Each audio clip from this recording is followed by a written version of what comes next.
तो अपन next chapter का बात करेंगे। ये अपना सेकेंड चैप्टर रहेगा अपने 11th के बायोलॉजी एनसीईआरटी का। ये चैप्टर का नाम है बायोलॉजिकल क्लासिफिकेशन। इस चैप्टर से अगर हम बात करेंगे कितना क्वेश्चन पूछा जाता है नीट में, तो 2 से 3 क्वेश्चन इस चैप्टर से पूछा जाएगा। This is the very important chapter. इस चैप्टर को आपको बहुत अच्छा तरीका से करना रहेगा। इस चैप्टर में आपके क्वेश्चन नहीं छूटने चाहिए, क्योंकि ये चैप्टर अपना जो भी है सब थ्योरी बेस्ड है। तो थ्योरी का क्वेश्चन गलत हो जाएगा तो दिक्कत ही है। तो क्वेश्चन इस सब चैप्टर का ऐसा चैप्टर है जिसमें क्वेश्चन आए तो उसको 100% आएगा, उसको सही तरीके से बनना चाहिए। तो चलिए स्टार्ट करते हैं इस चैप्टर को। और चैप्टर स्टार्ट करने से पहले मैं आप लोगों को बता दूं, अगर आपने मेरे चैनल को सब्सक्राइब नहीं करा है तो मेरे चैनल को सब्सक्राइब कर ले, और बेटा बेल आइकन को भी दबाना मत भूले, ठीक है। जिससे आपके पास जो मेरा वीडियो आएगा ना सबसे पहले आएगा और उसको आप देखते जाओगे। मैं एम रखा हूँ कि ये पूरा एनसीईआरटी को अपन खत्म करेंगे। बायोलॉजी 11th और 12th का बात करेंगे। एनसीईआरटी का एक भी क्वेश्चन बाहर नहीं जाएगा। आप मेरे पे विश्वास रखें और पढ़ते जाएं।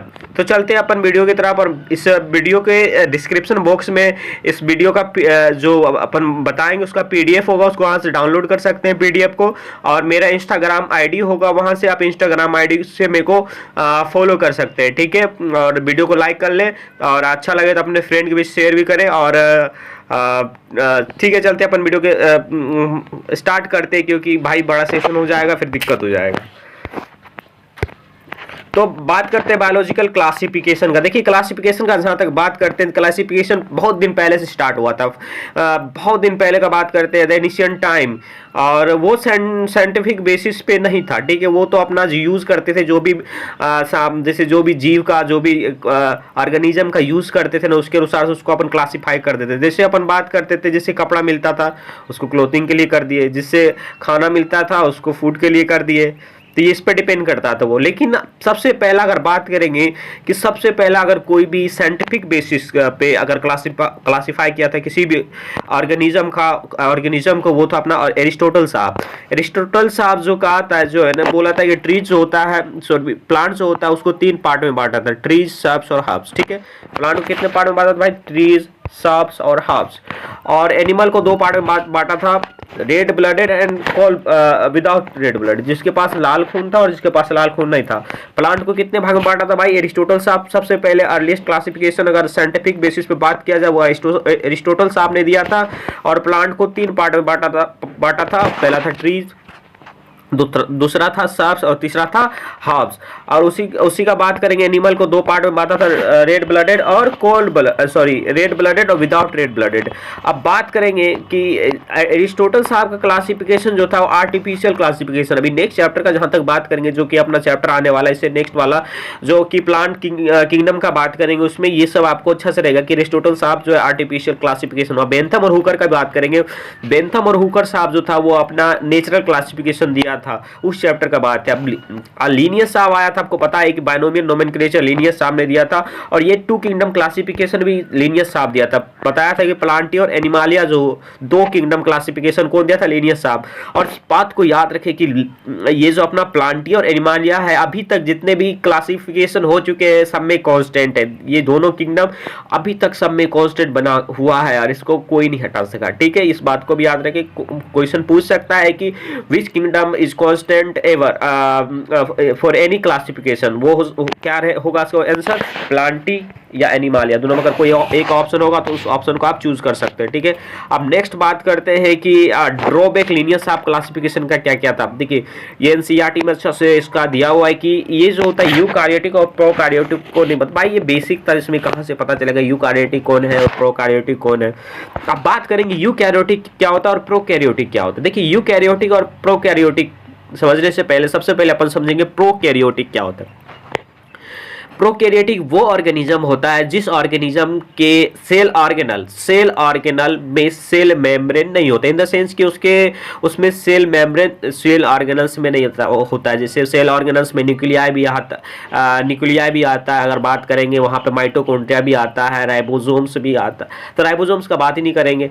तो ये सब जो होता है उसमें सेल मेम्ब्रेन नहीं, सेल ऑर्गेनल्स में सेल मेम्ब्रेन नहीं, इंडोप्लाज्मिक रेटिकुलम आता है, इसमें सेल मेम्ब्रेन नहीं होता प्रोकैरियोटिक सेल में। कहाँ? सेल ऑर्गेनल्स में, ठीक है। और सेल ऑर्गेनल्स में सेल मेम्ब्रेन नहीं होता, जिसके कारण न्यूक्लियस जो होता है उसका न्यूक्लियस का बाउंड्री नहीं होता है, इन द सेंस कि न्यूक्लियर मेम्ब्रेन नहीं होगा। न्यूक्लियर मेम्ब्रेन नहीं होगा तो उसमें न्यूक्लियस उसका साइटोप्लाज्म में ही रहेगा डायरेक्ट। और बात करेंगे उसको अपन क्या कहेंगे, प्रोकैरियोटिक जहां तक एग्जांपल का बात करेंगे वो अपना बैक्टीरिया होता है, ठीक है। बैक्टीरिया को प्रोकैरियोटिक कहेंगे क्योंकि उसके पास ट्रू सेल मेम्ब्रेन नहीं होता, सेल ऑर्गेनल्स नहीं होता। सेल ऑर्गेनल्स में पहली बात तो उसके पास सेल ऑर्गेनल्स होता ही नहीं है, अगर हम बात करें सिर्फ राइबोसोम को छोड़ के। और दूसरा बात करेंगे कि उसका जो होता है न्यूक्लियर जो होता है उसको न्यूक्लियस जो होता है उसको जीनोफोर कहते हैं, तो उसमें भी न्यूक्लियर मेम्ब्रेन नहीं होता है प्रोकैरियोटिक। यूकैरियोटिक वो होता है कि जो जिसके पास सेल मेम्ब्रेन हो, इन द सेंस कि कहाँ पे सेल मेम्ब्रेन पाया जाएगा, सेल ऑर्गेनल्स में, जैसे गोल्जी बॉडीज या एंडोप्लाज्मिक रेटिकुलम या न्यूक्लियर मेम्ब्रेन, इसके चारों तरफ क्या होना चाहिए, सेल मेम्ब्रेन होना चाहिए। उसको क्या बोलेंगे, प्रोकैरियोटिक यूकैरियोटिक सेल, ठीक है। जैसे अपन ह्यूमन का सेल क्या हो जाता है, यूकैरियोटिक सेल होता है। अब बात करेंगे कि पहला ड्रॉबैक यही था लीनियस क्लासिफिकेशन का कि यूकैरियोटिक और प्रोकैरियोटिक में अंतर नहीं बता पाया।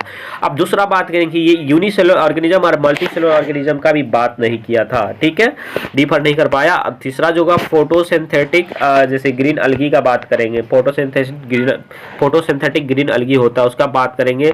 और नॉन फोटोसिंथेटिक फंजाई, मतलब अलगी और फंजाई को अलग अलग नहीं कर पाया, फोटोसिंथेटिक और नॉन फोटोसिंथेटिक, क्योंकि दोनों तो प्लांट कैरेक्टर शो करता है, इन द सेंस कि उसका सेल वॉल होता है दोनों में, लेकिन कौन फोटोसिंथेटिक है कौन नहीं है उसको नहीं बताया। कौन नहीं बताया, लीनियस साहब। अब बात करते हैं कि प्लांट और एनिमल किंगडम, पहले आप लोग बता चुके थे प्लांट और एनिमल किंगडम जो सब क्लासिफिकेशन में कांस्टेंट है और अभी तक कांस्टेंट है, तो ठीक है। अब नेक्स्ट पॉइंट का बात करते हैं कि प्रोकैरियोट का जो सेल वाल होता है वो पॉलीसेकेराइड का और एमाइनो एसिड का बना। This is the very important question और पॉइंट कि आपसे ये क्वेश्चन पूछ देता है कि प्रोकैरियोट का सेल वाल किसका बना होता है, ठीक है।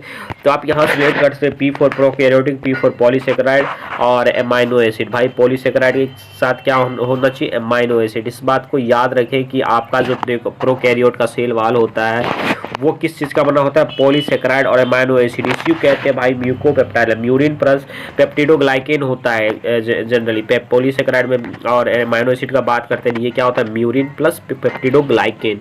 पेप्टिडोग्लाइकेन को ही एमाइनो एसिड का बात करेंगे, म्यूरिन इज द पॉलीसेकेराइड। अब बात करते हैं नाग और नाम इसी में होता है एन एसिटाइल ग्लूकोसामिन और एन एसिटाइल म्यूरेमिक एम है यहाँ पर, ठीक है, एन एसिटाइल म्यूरेमिक एसिड इसके सेल वाल में पाया जाता है। किसके सेल वाल में पाया जाता है भाई, प्रोकैरियोटिक सेल वाल में। अब ये तो बात सबको पता होता है कि फंजाई का सेल वाल सेल्यूलोज का नहीं होता है, किसका होता है भाई, काइटिन का होता है। This is the very important point और ये क्वेश्चन नीट में आ चुका है, इस बात को आप ध्यान रखें। अब बात करते हैं 5 किंगडम भाई क्लासिफिकेशन तो बहुत 2, 3, 4 सबका है, लेकिन उतना अपन नहीं बात करेंगे क्योंकि एनसीईआरटी में जितना अपने पास है उतना ही बात करेंगे। जो एनसीईआरटी भाई एनसीईआरटी से बहुत कम ही पॉइंट अपन बाहर जाएंगे क्योंकि अभी फिलहाल का जो क्वेश्चन का ट्रेंड है वो एनसीईआरटी है, तो अपन एनसीईआरटी से क्यों बाहर जाए, ठीक है। अब बात करते हैं आर्च विट्टिकर साहब 1969 में 5 किंगडम क्लासिफिकेशन दिया था। अब कैसे याद करना, 1969 में 5 किंगडम क्लासिफिकेशन दिया था। देखिए आर्च विट्टिकर तो सबको याद रहता है, कौन दिया था, आर्च विट्टिकर साहब दिया था। कितना दिया था, 5 किंगडम क्लासिफिकेशन कब दिया था वो ही भूल जाते बच्चे, तो उसको याद करेंगे 1969। 69 is the favourite number for someone, आप इससे इसको रिलेट कर सकते हैं। 1969 में कब दिया था, आर.एच. कौन क्या दिया था, 5 किंगडम क्लासिफिकेशन कौन दिया था, आर.एच. विट्टिकर साहब, ठीक है। अब आर.एच. विट्टिकर का बात कर लिए, अब बात करेंगे कौन कौन सा क्लास दिया था किंगडम। मोनेरा दिया था, प्रोटिस्टा दिया था, मोनेरा, प्रोटिस्टा, फंजाई, प्लांटिया और एनिमालिया, ठीक है। अब मेन क्राइटेरिया क्या था इसका क्लासिफिकेशन का, इससे क्वेश्चन आया हुआ है। पहला क्या था, सेल स्ट्रक्चर था, दूसरा थैलस ऑर्गेनाइजेशन था, तीसरा मोड ऑफ न्यूट्रिशन था, रिप्रोडक्शन था और फाइलोजेनेटिक रिलेशनशिप था। देखिए बच्चा क्या करता है, फाइलोजेनेटिक रिलेशनशिप को भूल जाता है। आप इसको भूलना नहीं है, आपको याद रखना है कि फाइलोजेनेटिक रिलेशनशिप क्या चीज़ होता है, जो कि इवोल्यूशन को दिखाता है, ठीक है। इवोल्यूशन को दिखाता है कि एक दूसरे पूर्वज एक के साथ दूसरा कैसे रिलेटेड है।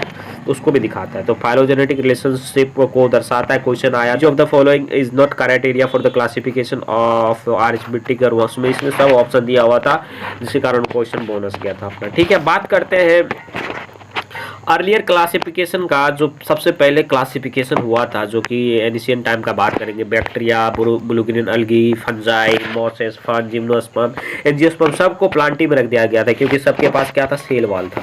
इसी कारण से सबको किस में रख दिया था, प्लांटी में। याद रखिए इस बात को, प्लांटी में रख दिया था वो, क्योंकि अर्लियर था इसी कारण से। अब बात करेंगे कि अभी जो फिलहाल क्लासिफिकेशन हुआ है, उसमें पैक को किंगडम प्रोटिस्टा में इंक्लूड किया गया। पैक क्या है, पैक कर दिया प्रोटिस्टा के साथ, P4 protista, P4 pack protista में पैक कर दिया कुछ ऑर्गेनिज्म को। Pack is what, pack is the P4 paramecium, A4 amoeba, C4 कैलेमाइडोमोनास और C4 क्लोरीला। इसको याद रखिएगा कि इसको अभी किंगडम प्रोटिस्टा में रख दिया है। पैरामीशियम को प्रोटिस्टा में रख दिया, जो कि अपन पढ़ेंगे। अमीबा तो प्रोटिस्टा में है। अब क्लेमाइडोमोनास को प्रोटिस्टा में रख दिया गया है, लेकिन अभी बच्चे उसको यहाँ अपन पढ़ेंगे, फंजाई में भी, अलगी में भी पढ़ेंगे। अलगी में पढ़ेंगे, उससे कंफ्यूज हो जाएंगे कि यार किस अलगी का भी मेंबर है, लेकिन अभी जो रखा गया है फिलहाल का, अभी जो नया क्लासिफिकेशन हुआ है, इसको किस किंगडम में रखा गया भाई, प्रोटिस्टा किंगडम में। और क्लोरीला को भी प्रोटिस्टा में रखा गया, जो भी दोनों क्लेमाइडोमोनास और क्लोरीला एक ग्रीन अलगी है, फियोफाइसी। ठीक है, बात करेंगे क्लोरोफाइसी, सॉरी। अब बात करेंगे किंगडम मोनेडा का। सबसे पहला किंगडम अपना स्टार्ट होता है, that kingdom name is Monera. This is the very important kingdom, और ये किंगडम बहुत ही इंपॉर्टेंट है। इसको इस किंगडम से क्वेश्चन रहते हैं। और बात करते हैं किंगडम मोनेडा जो होता है वो बैक्टीरिया का सोल मेंबर है। सोल मेंबर जो है किंगडम मोनेडा का, bacteria are the sole member of kingdom Monera. ठीक है, अब मोस्ट अबंडेंट माइक्रो ऑर्गेनिज्म भी मोनेडा है। ठीक है, इस बात को भी याद, क्योंकि बैक्टीरिया सभी जगह पाया जाता है अर्थ पे, पूरा अर्थ का बात करें अपन, स्पेस का बात नहीं कर रहे। एनसीईआरटी में क्या लाइन दिया, बैक्टीरिया अकर्स ऑलमोस्ट एवरीवेयर, लेकिन ऑन अर्थ छूटा हुआ है। भाई ऑन अर्थ लगा दे वो तब लाइन सही रहेगा आपको, क्योंकि एवरीवेयर का मतलब ये हो गया ना कि आप स्पेस का भी बात कर लिए, तो वो उसका एक अधूरा लाइन अपन वहाँ पूरा कर सकते हैं। ऑन अर्थ मतलब सभी मैक्सिमम जगह ही पाया जाता है। कहाँ पे, अर्थ पे। को क्या, बैक्टीरिया। टाइप्स ऑफ बैक्टीरिया का बात करेंगे, सबसे पहले टाइप उसको करेंगे on the basis of habitat के बेसिस पर, या इसको सेल वाल भी कर सकते हैं। सेल वाल के बेसिस पर अपन दो तरह से, आर्की बैक्टीरिया और यू बैक्टीरिया। आर्की बैक्टीरिया को एनिशियन बैक्टीरिया कहते हैं, और यू बैक्टीरिया को ट्रू बैक्टीरिया कहते हैं। This is the important thing, और इसका हम बात करेंगे आगे चल के, बात करेंगे आर्की बैक्टीरिया और यू बैक्टीरिया में क्या अंतर है, अपन इसके ऊपर अच्छा से बात करेंगे। अब बात करते हैं कि on the basis of the shape के आधार पर अपन बैक्टीरिया को 4 भाग में बांटे। अब कैसे याद रखना है, बको से भी। अब अभी बैक्टीरिया का जब भी बात आएगा, तब हम बच्चे से खड़ा करके क्या करवाते हैं भाई, बको। बैक्टीरिया का नाम बको से भी, सभी बको भाई साहब, नाम बको इन द सेंस कि उसको बोलो। तो बको सभी याद रखना है। अगर आपको याद नहीं रहता, अगर याद रहता है तो कोई बात नहीं भाई, जिसको याद नहीं रहता उसके लिए ये अपना निमोनिक्स है। ठीक है, इस निमोनिक्स को आप याद रखेंगे तो आपको शायद याद रहेगा। अगर आपको याद है ऐसे तो कोई बात नहीं, तब निमोनिक्स याद करने का कोई जरूरत नहीं है। ठीक है भाई, वो लोगों के लिए जिसको याद नहीं होता। अब बात करते हैं कि बको सभी का कैसे याद करेंगे। BACO बको, SABI सभी, दैट वन बको सभी। बको सभी is what, BA for bacillus, CO for coccus, SA for spirillum, BI for vibrium. अब बात करेंगे यहाँ पे कोकस जो होता है वो स्पेरिकल होता है, मतलब स्पेरिकल होता है। रोड शेप जो होता है बेसिलस होता है, कोमा शेप वाइब्रियो होता है। ठीक है, कोमा अपन देते हैं कहीं पर, ऐसे करके कोमा देते हैं ना, एक मिनट रुक जाइए, ऐसे करके कोमा देते हैं ना, ऐसे करके कोमा देते हैं ना, इसको ऐसे कर दे तो बी बनता है, नहीं वाइब्रियो किसके साथ होता है, कोमा शेप होता है। और स्पाइरलम होता है। पता चल गया। कोकस को कैसे याद रखना है, गोल होता है, CO आता है, O फॉर यहाँ O गोल है इसलिए गोल होता है स्पेरिकल। कोकस ऐसे भी C बहुत आता है भाई, C गोल, C को आधा मिला देंगे गोल हो जाएगा कोकस, इससे याद कर सकते हैं। कोकस गोल होता है। रोड से बेसिलस होता है भाई, बेसिलस पता ही है, लैक्टोबैसिलस में बेसिलस होता है जो कि लंबा होता है। ठीक है, ऐसे होता है। और बेसिलस में डबल L भी होता है, आप इसको याद कर सकते हैं, रोड के जैसा है। ठीक है, तो यहाँ से अपन याद कर लिए, बैक्टीरिया का शेप को भी याद कर लिए कि कैसा कैसा होता है। पहला होता है कोकस, दूसरा होता है रोड शेप, तीसरा होता है जिसको बेसिलस कहते हैं, तीसरा होता है कोमा शेप वाइब्रियम, चौथा होता है स्पाइरलम। ठीक है, स्पाइरल शेप। स्पाइरल क्या होता है भाई साहब, स्पाइरल, इसको स्पाइरल कहते हैं। ठीक है, जैसे अपना स्प्रिंग स्पाइरल होता है। आगे बैक्टीरिया एक, ये दो इंपॉर्टेंट पॉइंट है बैक्टीरिया में, ये क्वेश्चन बहुतों बार पूछ चुका है और इसको अपन याद रखेंगे very with a very good way. पहला, bacteria is very simple in structure and common in behaviour. बेटा देखो, अब अगर बैक्टीरिया का बात करते हैं तो बैक्टीरिया का स्ट्रक्चर बहुत ही सिंपल होता है और लेकिन उसका बिहेवियर बहुत ही ज़्यादा कम्प्लेक्स होता है, क्योंकि बैक्टीरिया का बिहेवियर इन द सेंस कि एक सेल में पूरा अपना जो है वो लाइफ जी लेता है। इसका मतलब उसका बिहेवियर बहुत ज़्यादा फोटोसिंथेटिक भी, पिगमेंट भी पाया जाता है किसी में वो नाइट्रोजन फिक्सेसिंग पिगमेंट भी पाया जाता है। भाई मतलब क्या कहने का मतलब ये है कि बैक्टीरिया का स्ट्रक्चर तो सिंपल है लेकिन उसका बिहेवियर जो वो बहुत ज़्यादा कम्प्लेक्स है। ठीक है, उसको समझना कम्प्लेक्स है। अब बात करते हैं कि इस बैक्टीरिया जो होता है so most extensive metabolic diversity. अब मेटाबॉलिक डाइवर्सिटी क्या चीज़ होता है, कोई कीमो ऑटोट्रॉफ है, ठीक है, कीमो ऑटोट्रॉफ है, कोई हेट्रोट्रॉफ है, तो और कोई फोटोसिंथेटिक भी है। जैसे बीजीए का बात करेंगे बैक्टीरिया में ही कहा जाता है, लेकिन आप इससे अपन रिलेट कर सकते हैं कि बैक्टीरिया जो होता है मोस्ट एक्सटेंसिव मेटाबॉलिक डाइवर्सिटी, वही डाइवर्सिटी उसी को कहते हैं एक्सटेंसिव मेटाबॉलिक डाइवर्सिटी। मेटाबॉलिज्म वही हो गया, मोड ऑफ न्यूट्रिशन का बात कर रही है। ठीक है, मतलब अब बात करेंगे बैक्टीरिया जो होता है, ये दोनों इंपॉर्टेंट बहुत, ये दोनों पॉइंट बहुत ही अपना इंपॉर्टेंट है। पहला ये, दूसरा ये, this is the very important point. और पहला था bacteria is simple in structure and complex in behaviour. इसको अपन बात कर दिए, इसका स्ट्रक्चर सिंपल होता है और लेकिन इसका बिहेवियर क्या होता है भाई, कम्प्लीट। याद रखे भाई, क्वेश्चन बनेगा यहाँ से, रिमेंबर दिस पॉइंट। अगर हम बात करेंगे bacteria so most extensive metabolic diversity, this is the important point. अब बैक्टीरिया जो होता है बहुत ज्यादा मेटाबॉलिक डाइवर्सिटी शो करता है। अब बात करते हैं अपन आर्की बैक्टीरिया। आर्की बैक्टीरिया को स्पेशल बैक्टीरिया कहते हैं क्योंकि भाई सबसे पहले अगर धरती पे कोई आया तो यही आया। अपन इसको क्यों आया, क्योंकि एक्सट्रीम कंडीशन में पाया जाता है और इसका जो होता है इसमें भी एमआरएनए प्रोसेसिंग होता है। जैसे हम लोग में एमआरएनए प्रोसेसिंग, स्प्लाइसिंग व्लाइसिंग होता है, इसमें भी होता है। भाई साहब याद रखना कि एमआरएनए का अगर कहीं से बात करेंगे एनिशियंट टाइम, सबसे पहले एमआरएनए प्रोसेसिंग कहाँ से स्टार्ट हुआ था, आर्की बैक्टीरिया से स्टार्ट हुआ था। अब स्पेशल बैक्टीरिया इसको कहते हैं क्योंकि एक्सट्रीम कंडीशन में पाया जाता है और ये एनिशियंट बैक्टीरिया है, बहुत पुराने ज़माने से मिलता है। और देखिए, live in the extreme condition where life form मतलब जहाँ लाइफ फॉर्म रेयरली एग्जिस्ट करता है वहीं पे ये मिलता है। ठीक है, अगर हम बात करेंगे हेलोफाइल्स, हेलोफाइल्स का जहाँ तक, हेलोफाइल मतलब क्या हो गया, live in extremely salty area. Halophiles यहाँ साल्टी एरिया से बात कर लेंगे। जो साइनोबैक्टीरिया का बात करते हैं, आर्की बैक्टीरिया अपना साल्टी एरिया में, एक्सट्रीमली साल्ट एरिया में पाया जाएगा, उसको हेलोफाइल्स कहेंगे। और जो थर्मोएसिडोफाइल्स को, थर्मो मतलब जानते हैं, थर्मो मतलब हीट होता है, हॉट स्प्रिंग में पाया जाएगा, उसको कहेंगे क्या भाई, उसको कहेंगे थर्मोएसिडोफाइल्स कहेंगे। और मेथानोजेंस से पता ही मीथेन गैस निकालेगा। और मार्सी एरिया उस एरिया को कहते हैं जहाँ से मीथेन निकलता है और मार्स गैस उस मीथेन को कहते हैं। CH4 is known as marsh gas. तो बात करेंगे मिथानोजेंस ही मीथेन निकालता है मार्सी एरिया से। और सबसे पहला बात किए थे कि हेलोफाइल्स, जहाँ हेलोफाइल्स कहाँ से बात करेंगे, साल्टी एरिया में रहता है। Thermoacidophile, thermo for heat, hot spring. Methanogens marshy area, भाई दोनों तो याद ही रहेंगे। इसका क्या है, इसका जो तीसरा साल्टी एरिया, भाई हेलोफाइल्स एक तो याद ही कर सकते हैं हेलोफाइल्स को। अब आर्की बैक्टीरिया यू बैक्टीरिया से सेल वाल में डिफर होता है क्योंकि आर्की बैक्टीरिया का सेल वाल म्यूकोपेप्टाइडल नहीं होता है। ठीक है, अब म्यूकोपेप्टाइडल नहीं होता, इसीलिए ये जो होता है archaebacteria differ from other bacteria in having different cell wall structure. ठीक है, सेल वाल स्ट्रक्चर अलग होता है और जिसके कारण ये फीचर सर्वाइव करता है एक्सट्रीम कंडीशन में। कौन, आर्की बैक्टीरिया अदर बैक्टीरिया से कैसे डिफर होता है, क्योंकि वो उसका सेल वाल जो होता है वो अलग होता है, क्योंकि उसका सेल वाल म्यूकोपेप्टाइडल म्यूरिन और का नहीं बना होता है। ठीक है, आर्की बैक्टीरिया का म्यूकोपेप्टाइडल नहीं होता है, म्यूरिन और पॉलीसैकेराइड का। ठीक है, बात करेंगे methanogens. Methanogens are present in several ruminant animals. Ruminant क्या चीज़ होता है, जो जानवर जुगाली करता है और जुगाली करने में को वाले एनिमल को कहते हैं रूमिनेंट एनिमल। रूमिनेंट एनिमल का जो होता है आखिर करता क्या है ये मेथनोजेंस। देखिए, सेलुलोज पचाने का क्षमता एनिमल के पास नहीं होता है, सेलुलोज को डाइजेस्ट करने का कैपेसिटी एनिमल के पास नहीं होता है। उसको डाइजेस्ट करने के लिए बैक्टीरिया पर डिपेंड करता है जो कि मेथनोजेंस है। वहाँ से क्या करता है, सेलुलोज को डाइजेस्ट करके और मीथेन गैस निकालता है, भाई कौन, मिथानोजेंस, और जिसके कारण डंग में मीथेन गैस पाया जाता है और उसको उससे अपन गोबर गैस भी बनाते हैं। Such as cows buffaloes and they are responsible for production of methane biogas from the dung of animal. ठीक है, बात करेंगे, ये तो अपना खत्म हो गया मेथनोजेंस। अब बात करेंगे यू बैक्टीरिया का। ठीक है, अब साइनो यू बैक्टीरिया का आर्की बैक्टीरिया अपना खत्म। यू बैक्टीरिया का बात करेंगे। Eubacteria is also known as true bacteria. This is the important point, आप इसको रिमेंबर कर सकते हैं, आपको रहना चाहिए याद। और बात करेंगे कि अब इसको कैसे कैरेक्टराइज करेंगे कि यू बैक्टीरिया है कि आर्की बैक्टीरिया। देखिए, they are characterise by the presence of a rigid cell wall and motile flagellum.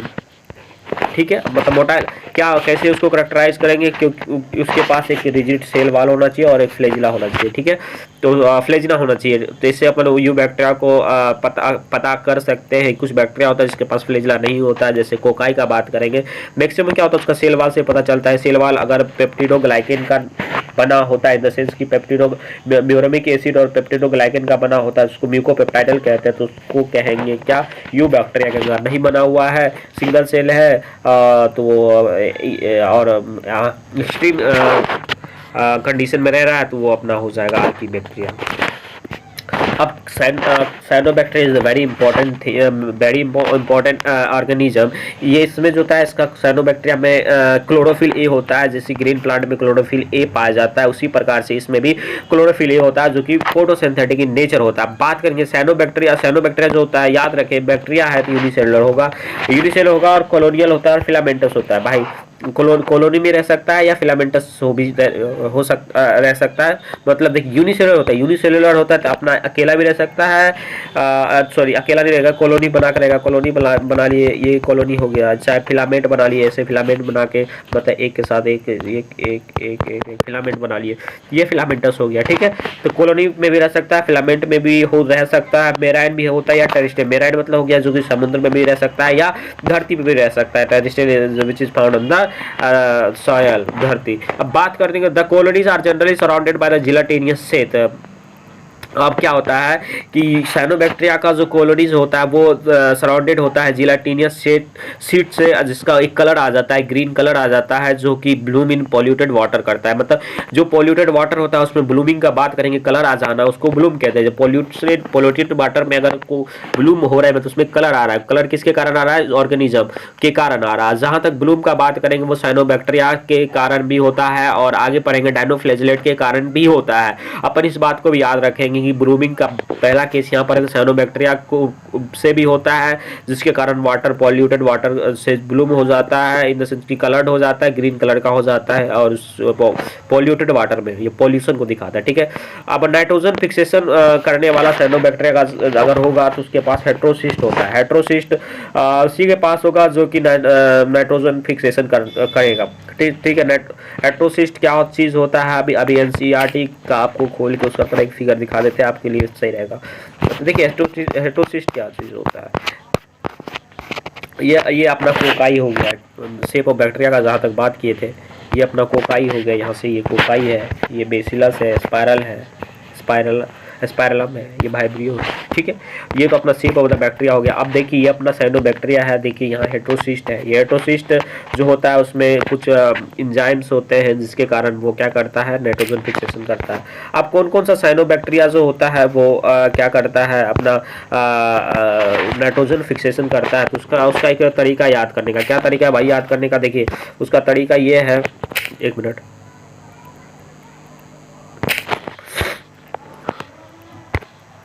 उसका तरीका याद करने का आपको साइनोबैक्टीरिया में ही है। साइनोबैक्टीरिया को अपन ऐसे लिखते हैं CYANO बैक्टीरिया। अब यहाँ से ANO को पकड़ना है, A for ANO, N for Anabaena, N for Nostoc, O for Oscillatoria. ये तीनों साइनोबैक्टीरिया क्या करता है भाई, नाइट्रोजन फिक्सेशन करता है। This is the important point, आपको इसको लर्न करना चाहिए। यहाँ से क्वेश्चन डायरेक्ट बनते हैं कि कौन कौन साइनोबैक्टीरिया नाइट्रोजन फिक्सेशन करते हैं। तो साइनोबैक्टीरिया में ही नाम है आपको, वहाँ पे तीनों का वही सिमेट्री का अपना बना हुआ है। उसी में A for Anabaena, N for Nostoc और O फॉर ओसिलेटेरिया। ये तीनों साइनोबैक्टीरिया क्या करता है भाई, नाइट्रोजन फिक्सेशन करता है। This is the important point. अगर हम नेक्स्ट बात करेंगे कि केमोसिंथेटिक ऑटोट्रोपिक बैक्टीरिया जो होता है वो क्या करता है, वेरियस इनऑर्गेनिक सब्सटेंस को ऑक्सीडाइज करता है और उससे एनर्जी निकालता है। जैसे chemosynthetic autotrophic bacteria oxidise various inorganic substances such as nitrates, nitrites. ठीक है, और बात करेंगे ammonia, use the release energy for the ATP production, उससे जो एनर्जी निकलता है उससे एटीपी प्रोडक्शन होता है। आखिर ये करता क्यों है, इससे अपन रिसाइकिल करता है इस सब चीज़ को, मतलब एलिमेंट का रिसाइकिल में काम करता है ये सब केमो सिंथेटिक ऑटोट्रॉपिक बैक्टीरिया, ठीक है, जो कि आपका ऑटोट्रॉपिक तो है लेकिन वो इनऑर्गेनिक का यूज़ करके केमिकल का यूज़ करके वाटर के जगह दूसरा चीज़ का यूज़ करके वहाँ से उसको ऑक्सीडाइज करके, जनरली आप जानते हैं प्लांट में वाटर को ऑक्सीडाइज करके वहाँ से ऑक्सीजन निकलता है और वो क्या करता है भाई फूड बनाता है। लेकिन ये ऑटोट्रॉप क्या करता है भाई, वाटर का जगह दूसरा अगर H2S को यूज़ कर रहा है तो यहाँ से अपना सल्फर गैस SO2 यही सब निकलेगा, ठीक है, या मतलब सल्फर कंटेनिंग जो भी रहेगा गंद वहाँ से निकलेगा उसको ऑक्सीडाइज करके, ठीक है। अगर बात करेंगे तो ये अपना एक बात कर रहे थे क्यों क्या, और उससे आप ATP प्रोड्यूस करता है और उससे एनर्जी लेता है और ये एलिमेंट को रिसाइकिल करने में बहुत बड़ा योगदान देता है chemo synthetic autotrophic bacteria.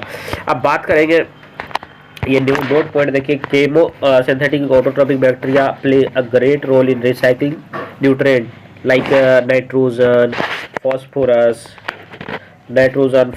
Iron sulphur. अब कैसे याद करना है कि भाई कौन कौन सा एलिमेंट को बैक्टीरिया क्या करता है भाई रिसाइकल करता है, तो देखिए ये नॉर्मल एलिमेंट आपको इस डायरेक्ट भी याद रख सकते हैं, जैसे नाइट्रोजन है वेरी इंपॉर्टेंट, जिससे आप यूरिया में नाइट्रोजन निकालने के लिए यूरिया डालते हैं, फॉस्फोरस जो प्लांट के लिए बहुत इंपॉर्टेंट है, आयरन और सल्फर। अगर आपको डायरेक्ट याद नहीं होता तो आप पिन से याद कर सकते हैं, पिन अपन जो बुक वगैरह सब लगाते हैं उससे अपन पिन से इसका ट्रिक बना सकते हैं कि पिन्स को क्या करता है भाई वो रिसाइकल करता है, कौन करता है बैक्टीरिया, पिन्स को रिसाइकल करता है। पिन को अपन फेंक दिए किसी गंदा जगह, वो सरगल के रिसाइकल हो गया, कौन किया बैक्टीरिया, कौन केमो ऑटोट्रॉपिक बैक्टीरिया थी, केमो ऑटोट्रॉपिक बैक्टीरिया किया तो पिन को किया, ठीक है, पिन्स बहुत ज़्यादा 5-10 पिन को लेकर तो फेंक दिए कहीं पे, सड़गल के खत्म हो गया।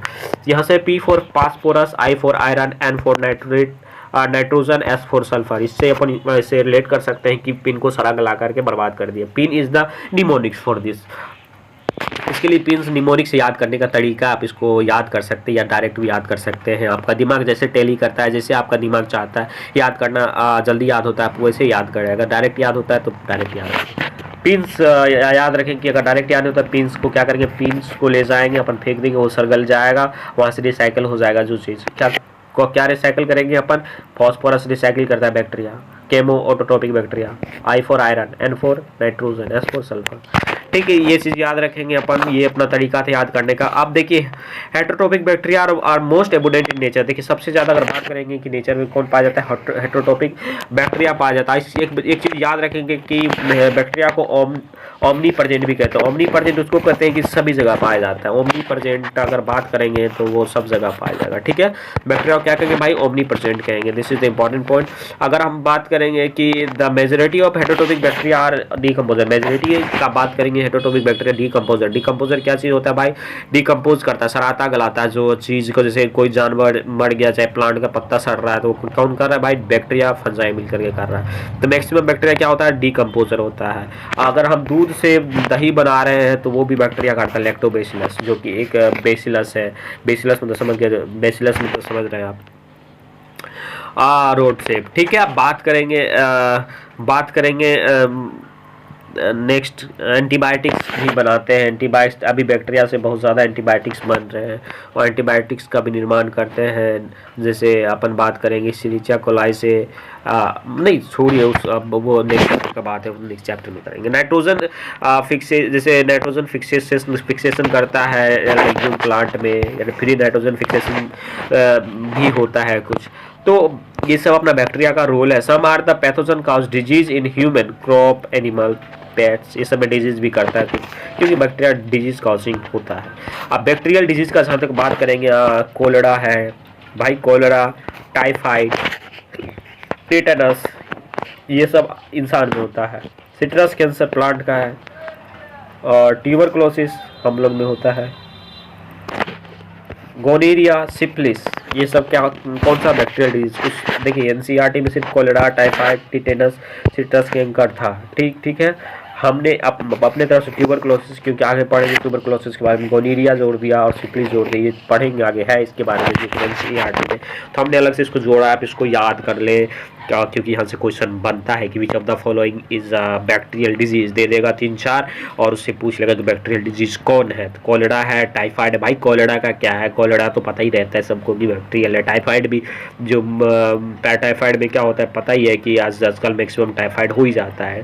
टाइफाइड होता है तो इंसान को पेट में दर्द वर्द बुखार रहता है, तो वो टाइफाइड बताए बैक्टीरियल डिजीज होता है। टेटनस जानते हैं, टेटनस इज द वेरी खतरनाक डिजीज, और ये तो टेटनस भी बैक्टीरियल होता है। और सिट्रस कैंकर का बात करेंगे कि नींबू प्लांट में क्या होता है, उसका जड़ में हो जाता है सिट्रस कैंकर। और ट्यूबरक्लोसिस पता है टीबी को कहते हैं, और टीबी में भी बैक्टीरियल डिजीज है। गोनीरिया और सिफिलिस ये तो एसटीडी है, दोनों सेक्सुअल ट्रांसमिटेड डिजीज है, ये भी दोनों बैक्टीरियल डिजीज है। इस पॉइंट को भी याद रखिए। अब बात करते हैं बैक्टीरियाज होता है, रिप्रोडक्शन जो होता है बैक्टीरिया का मेनली बाय फिशन होता है। फिशन क्या होता है, एक बैक्टीरिया बट के 2 या 2 से ज़्यादा बन जाता है, उसको फिशन कहते हैं। इसीलिए कहते हैं बैक्टीरिया जो फिशन से रिप्रोड्यूस हो रहा है वो कभी मरता नहीं। जिस बैक्टीरिया में बाइनरी फिशन होता है वो कभी मरता नहीं और हमेशा जिंदा रहता है। तो नेचुरल डेथ नहीं होता, क्योंकि अब भाई एक अपना शरीर को बदल के 2 बन जाता है, 2-4 बन जाता है, वहाँ तो डेथ होता ही नहीं। ठीक है,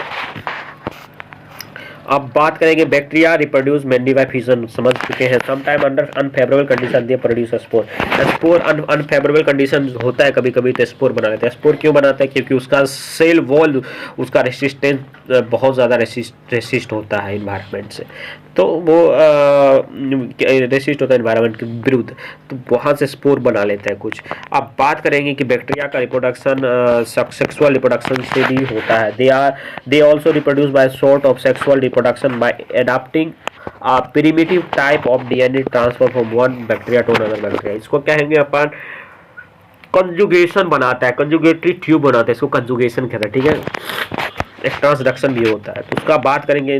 कोई बात नहीं, कंजुगेशन का बात कर रहा है कि एक बैक्टीरिया मेल होता है, एक फीमेल होता है। फीमेल के पास पिलाई होता है, सेक्स पिलाई होता है, और वो मेल जो होता है मेल के पास सेक्स पिलाई होता है, सॉरी मेल के पास होता है, ये फीमेल में जाके इंजेक्ट हो जाता है और वहाँ से एक ट्यूब बनता है, और मेल का जो डीएनए होता है ये इसमें चल जाता है और वहाँ से हो जाता है ना क्या आगे का प्रोसेस, उसको कहते हैं primitive type of DNA transfer के द्वारा, सेक्सुअल रिप्रोडक्शन के द्वारा भी बैक्टीरिया में क्या होता है भाई, रिप्रोडक्शन होता है।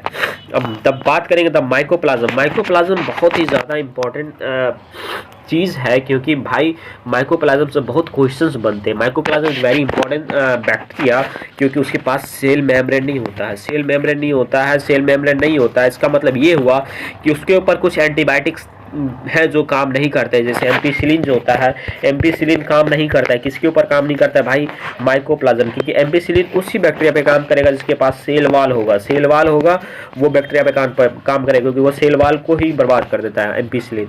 एम्पिसिलिन इन द सेंस, ठीक है, एम्पिसिलिन का बात करेंगे तो एम्पिसिलिन ग्रुप का दवा इस मेडिसिन जो होता है इसके ऊपर काम नहीं करता है। किसके ऊपर, माइकोप्लाज्म के ऊपर, क्योंकि इसके पास सेल वाल होता ही नहीं है, इसके पास सेल मेम्ब्रेन होता है और इसका शेप जो होता है फिक्स नहीं होता, इसका शेप डिफर होता है। ठीक है, ये इसके पास अब बात करेंगे, इसको पीपीएलओ भी कहते हैं, प्यूरोनिमोनिक लाइक ऑर्गेनिज्म, प्यूरोनिमोनिक लाइक ऑर्गेनिज्म या जोकर ऑफ द मोनेडा किंगडम भी कहता है। ठीक है, इस बात को याद रखें। बात करें the mycoplasma are the organism that completely lack cell wall, smallest living organism, इसको सबसे छोटा स्मॉलेस्ट लिविंग ऑर्गेनिज्म अभी तक जो ऑर्गेनिज्म अपन सबसे छोटा खोजे, सबसे छोटा यही है माइकोप्लाज्म। और कैन सर्वाइव विदाउट ऑक्सीजन। अब बोलेगा वायरस हो सकता है, हो जाएगा छोटा भाई, वायरस को ऑर्गेनिज्म नहीं मानते हैं, उसको बाहर, शरीर के बाहर जो रहता है उसको नॉन लिविंग रहता है, तो उसको अपन ऑर्गेनिज्म नहीं मानेंगे, लिविंग नहीं मानेंगे। शरीर के अंदर आएगा तो लिविंग होगा, बाहर में क्रिस्टल के रूप में रहता है, क्रिस्टलाइज रहता है। Many mycoplasma are pathogenic in animal, भाई डिजीज भी करता है माइकोप्लाज्म, ठीक है, एनिमल और प्लांट दोनों में। यहाँ तक और ये जो होता है क्या करता है, विदाउट ऑक्सीजन के भी सर्वाइव करता है। This is the important point, mycoplasma बिना ऑक्सीजन के भी सर्वाइव करता है। और ये किसको, कौन सा एंटीबायोटिक इसको बर्बाद नहीं कर सकता, एम्पिसिलिन। क्यों नहीं बर्बाद कर सकता भाई, पेनिसिलिन, भाई एम्पिसिलिन कहने का मतलब पेनिसिलिन ग्रुप का मेडिसिन ही एम्पिसिलिन होता है, मतलब उसी को कुछ फर्दर मॉडिफाई करके एम्पिसिलिन बनाया है। तो ये इस पर काम नहीं करता है, मतलब काम नहीं करता है, और क्योंकि इसके पास सेल वॉल नहीं होता है। और पेनिसिलिन किसके ऊपर काम करता है? Cell wall. अब सेल वॉल ऑफ आर्कीबैक्टीरिया जो होता है made up of polysaccharide and glycoconjugates. देखिए भाई पहले बात किए थे कि सेल वॉल आर्कीबैक्टीरिया का अलग होता है, यूबैक्टीरिया का अलग होता है। तो आर्कीबैक्टीरिया का जो होता है पॉलीसेकेराइड का और ग्लाइको कंजुगेट्स का बना होता है सेल वॉल। ये एनसीईआरटी से बाहर का पॉइंट है। लेकिन अब next, but the cell wall of eubacteria made up of peptidoglycan murein, जिसे म्यूकोपेप्टाइड होता है, ठीक है, पॉलीसेक्टाइड या मायोनिसिड उसी को कहते हैं।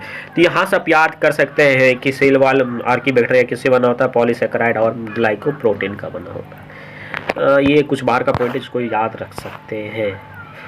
अब बात करते हैं किंगडम प्रोटिस्टा। अपना मोनेडा किंगडम खत्म हो गया। मोनेडा किंगडम में 2-3 पॉइंट इंपॉर्टेंट था, उसको अपन फिर से एक बार देख लेते हैं, कि बात कर लेते हैं उसके ऊपर, कि ये सबसे ज़्यादा स्मॉलेस्ट स्ट्रक्चर होता है लेकिन इसका बिहेवियर बहुत ज़्यादा कॉम्प्लेक्स होता है। ये एक पहला इंपॉर्टेंट पॉइंट था। दूसरा इंपॉर्टेंट पॉइंट ये था कि ये मोस्ट एक्सटेंसिव डाइवर्सिटी शो करता है, ठीक है। This is the second important point. इसमें माइकोप्लाज्म का बात किए थे। Mycoplasma is the very important point. Mycoplasma में जहाँ तक बात किए थे कि बिना ऑक्सीजन के भी सर्वाइव कर लेगा, और ये पेनिसिलिन इसको कोई असर नहीं करेगा, क्योंकि पेनिसिलिन सेल वाल पर असर करता है। इसके पास सेल वाल होता नहीं है, इसका शेप फिक्स नहीं होता है। इसको पेपियालो भी कहते हैं, प्लेरोनिमोनिक लाइक ऑर्गेनिज्म। और बात करेंगे इसको जोकर ऑफ द मोनेडा किंगडम भी कहते हैं, और बिना ऑक्सीजन के साथ रहता है। अभी तक जितना सेल को अपन खोजे हैं इससे छोटा सेल नहीं मिला है। This is the smallest cell, कौन? माइकोप्लाज्म। और वहाँ पे बैक्टीरिया जो होता है, बैक्टीरिया मोनेडा ग्रुप का सोल मेंबर होता है। और प्रोकैरियोट्स जितने होते हैं, बैक्टीरिया में प्रोकैरियोट्स में साइनोबैक्टीरिया भी आता है। साइनोबैक्टीरिया में क्या बात किए थे? एक साइनोबैक्टीरिया में जो होता है कुछ ऐसे होते हैं जो कि नाइट्रोजन फिक्सेशन करते हैं। अब नाइट्रोजन फिक्सेशन करने वाले जो थे अपने पास, जिसके पास हेट्रोसिस्ट होगा वो नाइट्रोजन फिक्सेशन करेगा, जिसके पास हेट्रोसिस्ट नहीं होगा वो नाइट्रोजन फिक्सेशन नहीं करेगा।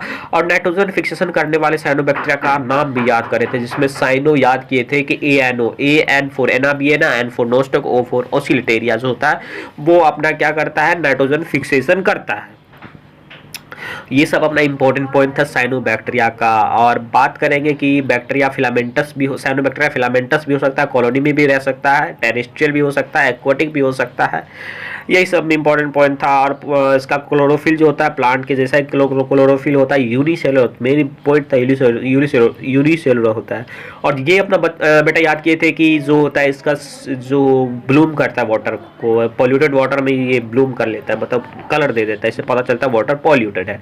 अपन यहाँ तक बात कर चुके थे और कुछ बात किए थे, ये सब तो खत्म ही हो गया। अपना बैक्टीरियल डिजीज का बात किए थे, और बात किए थे कि कौन कौन सा केमो ऑटोसिंथेसिस। अब देखिए एक क्वेश्चन आपको कोई मतलब जानने का क्वेश्चन है, इस क्वेश्चन को अपन बात करते हैं। देखिए कि ऑटोट्रोपिक और हेटरोट्रोपिक में क्या अंतर है। भाई बोलेंगे ऑटोट्रोपिक उसको कहेंगे जो खुद का भोजन बना लेगी।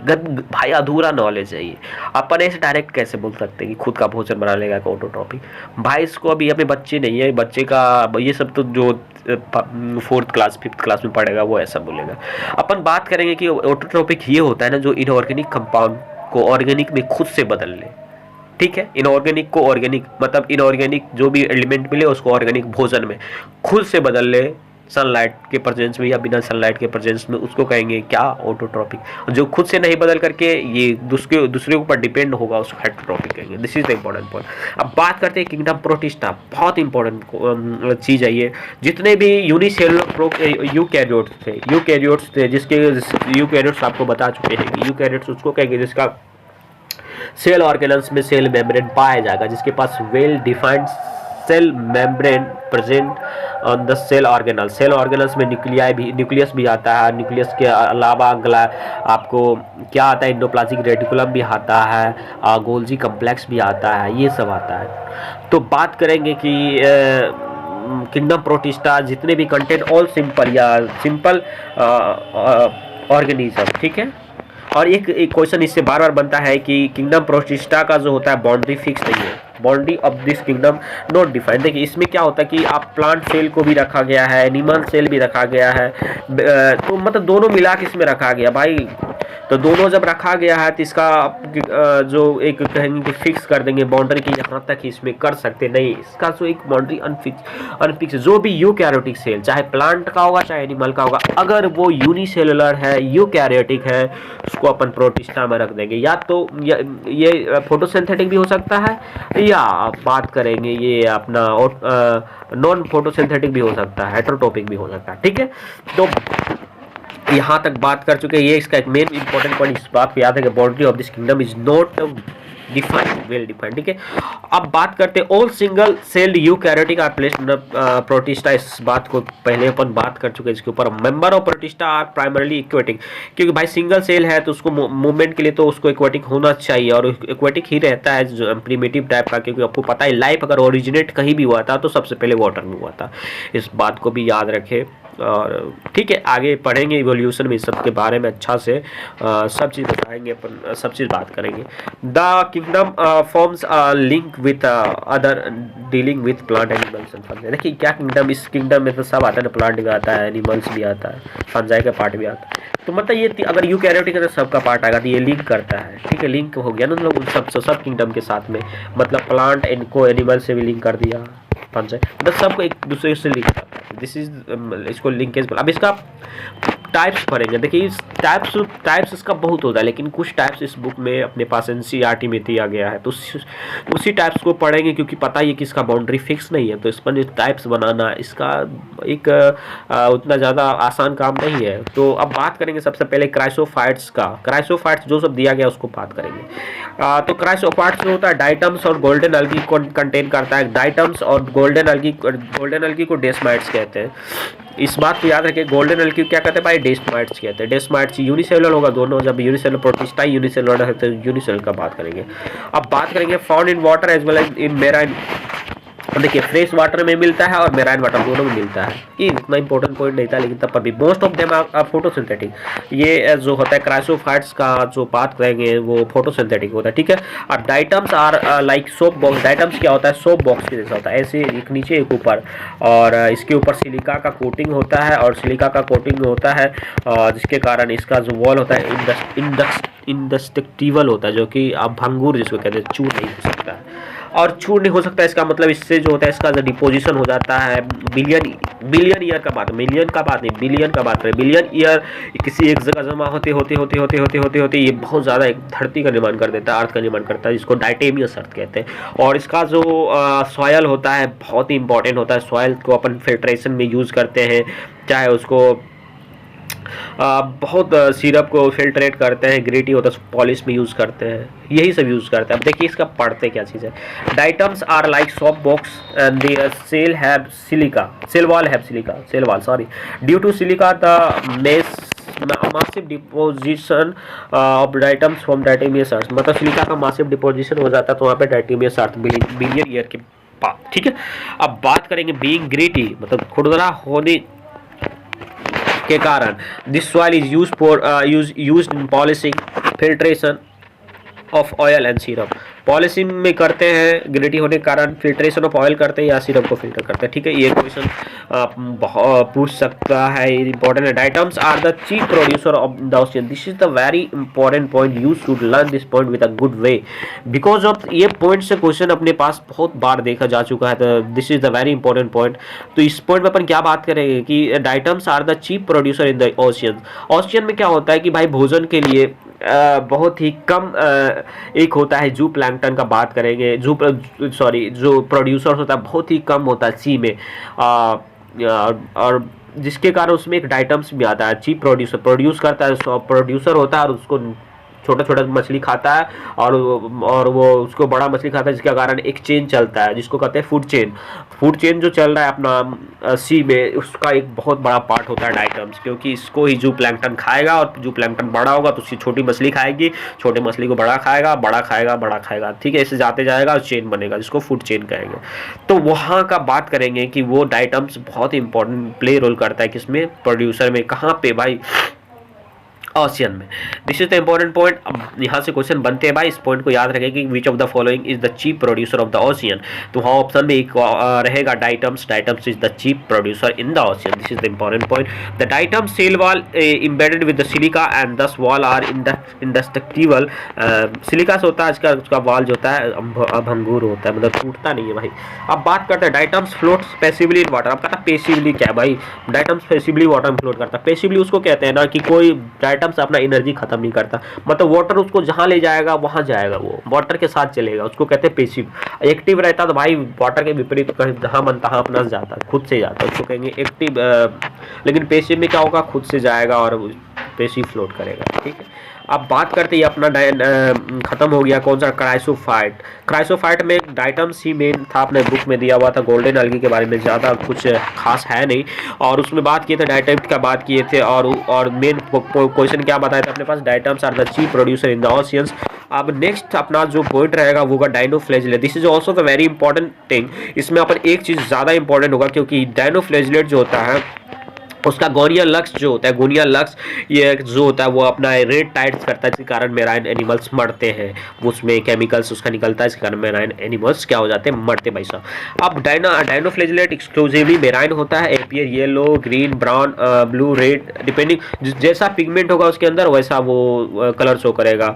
और ये जब पिगमेंट हो गया तो ये फोटोसिंथेटिक होगा, ठीक है। The cell wall has stiff cellulose. This is the important point.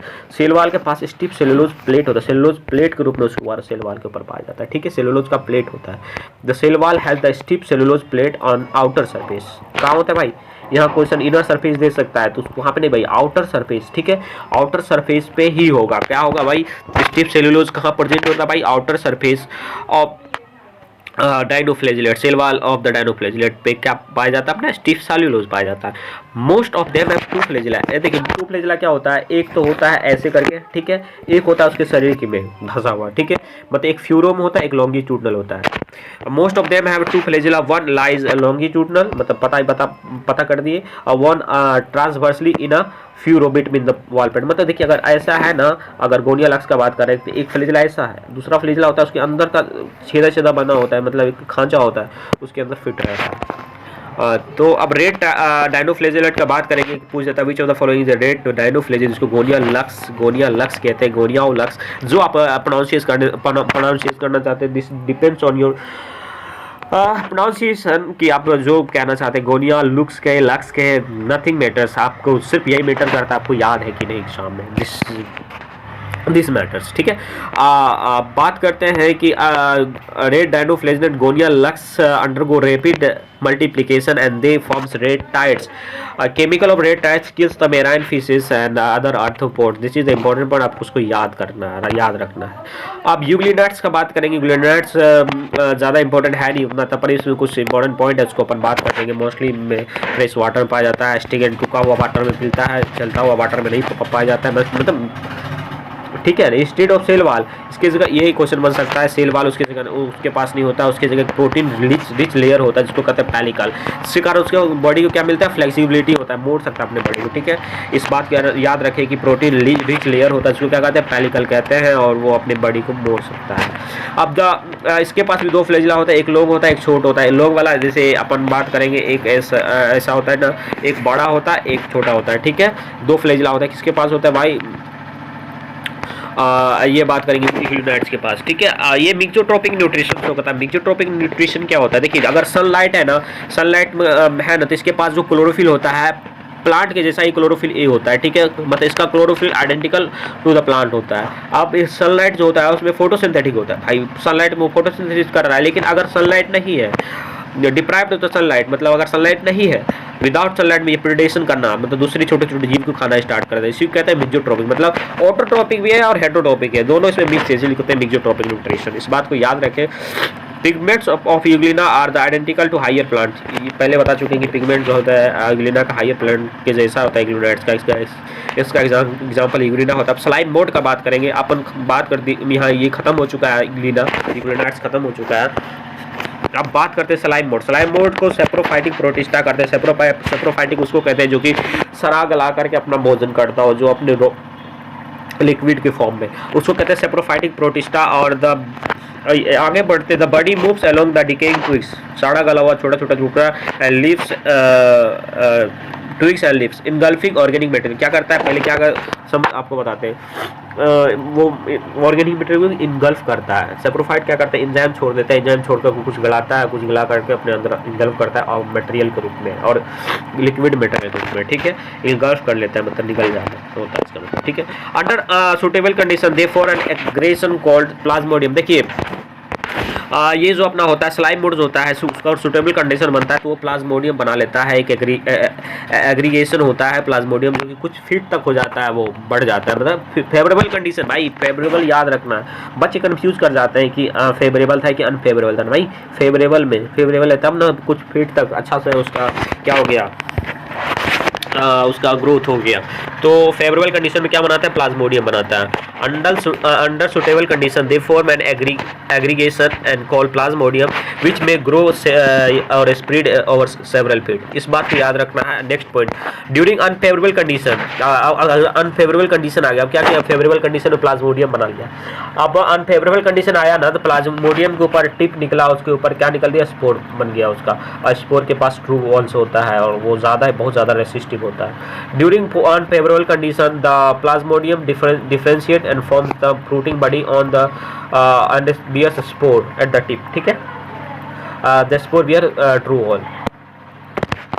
इस बात को भी याद रखें। अब बात करेंगे protozoan protista. Protozoan protista is nothing, इसमें कुछ ज़्यादा इंपॉर्टेंट है नहीं, तब पर भी इसको अपन अच्छा तरीका से करेंगे कि ये हेटेरोट्रोपिक होता है और लिव एज प्रेडेटर और पैरासाइट के रूप में पाया जाता है। जैसे प्रोटोजोन का प्रोटोजोआ में का बात करेंगे, प्रोटोजोआ जानते हैं हम लोग में डिजीज बहुत करता है, जैसे अमीबियासिस का बात करेंगे तो भाई वो प्रोटोजोन के अंदर ही आएगा और प्रोटोजोन डिजीज ही होता है वो, अमीबिक डिसेंट्री जिसको कहते हैं। They are believe to be primitive relatives of animal. ये बात इंपॉर्टेंट रखना क्योंकि ये हेटेरोट्रोपिक होता है और ये एनिमल के जैसा शो करता है। तो ये प्रिमिटिव, सबसे पहला अगर बात करेंगे primitive relatives of the animals, इसी का बात करेंगे, क्योंकि यूकैरियोटिक में यूनिसेलुलर में अगर अभी तक ये बात कर रहे हैं तो पहले तो प्रोकैरियोटिक का मोनेरा का बात कर लिया, लेकिन यूकैरियोटिक में प्रोटिस्टा में अगर कोई अपना हेटेरोट्रोपिक है और वो है तो वो प्रोटोजोन्स प्रोटिस्टा है। और ये जो इसमें इसके कारण इसको primitive relative of the animals कहते हैं। इसका 4 मेजर ग्रुप्स है। पहले एमीबॉयड प्रोटोजोन्स। एमीबॉयड पता ही अमीबा होगा, इसके पास सीटोपोडिया होता है और ये फूड को इनगल्फ करता है, उसको ऐसे सीटोपोडिया में होता है, फूड बीच में फंस जाता है और उसको डाइजेस्ट करके अंदर कर लेता है, अंदर ले लेता है इसको और उसको डाइजेस्ट करता है, ठीक है। इसका अमीबा, इसका एग्जाम्पल होता है इंटामीबा और अमीबिक डिसेंट्री, पता है इंटामीबा हिटोलाइटिकस होता है। मेराइन फिश के पास सिलिका होता है। मेराइन फॉर्म के पास क्या होता है, सिलिका। मेराइन जो अमीबा होता है उसके पास, जो मरीन में रहता है वो क्या, उसके पास क्या होता है, सिलिका होता है। अब फ्लैजिलेटेड का बात करेंगे। फ्लैजिलेटेड जो होता है, एक क्वेश्चन बहुत बार पूछा चुका है, 2-3 बार पूछ चुका है, 2 बार पूछा गया है कि स्लीपिंग सिकनेस किसके कारण होता है। भाई फ्लैजिलेटेड प्रोटोजोन्स के कारण होता है। उसका एग्जाम्पल क्या होता है, ट्राइपेनोसोमा गैबियंस। याद रखें इस पॉइंट को, गैबियंस देखिए एग्जाम में तो ट्राइपेनो था, 2 जगह ट्राइपेनोसोमा था, लेकिन एक गेबियंस था, एक अलग था कुछ। तो आपको फुल नेम याद रखना है, ट्राइपेनोसोमा गेबियंस जो होता है, ट्रिपेनोसोमा गेबियंस जो होता है वो फ्लैजिलेटेड प्रोटोजोन्स के अंदर जो आता है उसको स्लीपिंग सिकनेस करता है, ठीक है। ये इंडिया में नहीं होता शायद ये डिजीज, ये दूसरे जगह का डिजीज है। अब बात करते हैं सिलिएटेड प्रोटोजोन्स हैविंग सिलिया। अब सिलिएटेड है तो सिलिया होगा, दे हैव कैविटी गलेट। पता ही है, आप पैरामीशियम का आप देखे होंगे फिगर, तो आपको पता ही होगा, गलेट होता है उसमें बीच में, वहाँ से सीलिया होता है सारा, तो उसको भोजन के उसके अंदर भेजता है, इसका एक मूवमेंट होता है सीलिया में। They have cavity gullet that opens to the outside of the cell surface, ठीक है, सेल सरफेस से बाहर खुलता है गलेट।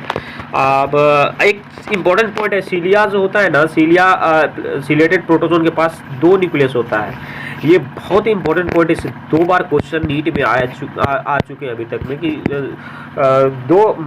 दो सीलिया होता है ना, 2 न्यूक्लियस होता है ना, तो एक न्यूक्लियस बर्बाद भी हो जाता है, दूसरा काम करना स्टार्ट कर देता है, ठीक है, और दूसरा से वो जी लेता है। तो किसके पास 2 न्यूक्लियस होता है भाई, सिलिएटेड प्रोटोजोन के पास कितने न्यूक्लियस होते हैं, 2, जिसका एग्जांपल पता ही है आपको, paramecium. The coordinated movement of rows of the cilia causes the water laden with food steered in the gullet. क्या होता है, जो वाटर में फूड घुला हुआ है वो सीलिया का जो मूवमेंट होता है, एक वन डायरेक्शनल होता है, मतलब एक डायरेक्शन में डायरेक्शनल होता है, मतलब डायरेक्शन में फिक्स होता है कि उसके गलट के अंदर ही जाएगा मटेरियल, तो वो वाटर के साथ उसका जो फूड मटेरियल होता है उसके गलट में जाता है। This is important for example. Paramecium sporozoans का बात करेंगे। स्पोरोजोम्स का बात करेंगे कि स्पोरोजोम्स में include diverse organism having infectious spore like stage in their life cycle. Infectious spore का जो होता है उसमें इसके लाइफ साइकिल में इन्फेक्टस स्पोर लाइक वो होता है, क्या कहते हैं, लाइफ साइकिल में एक स्टेज होता है उसमें स्पोर लाइक स्टेज।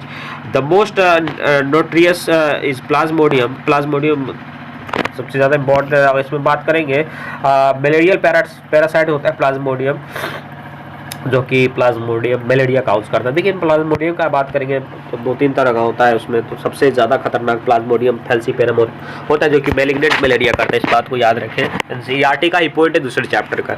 अब ये अपना चैप्टर अभी ख़त्म नहीं हुआ, ये अपना पहला पार्ट था। इस पार्ट में अपन बात किए, क्या क्या बात किए, पहला बात किए मोनेरा के बारे में, दूसरा बात किए प्रोटिस्टा के बारे में।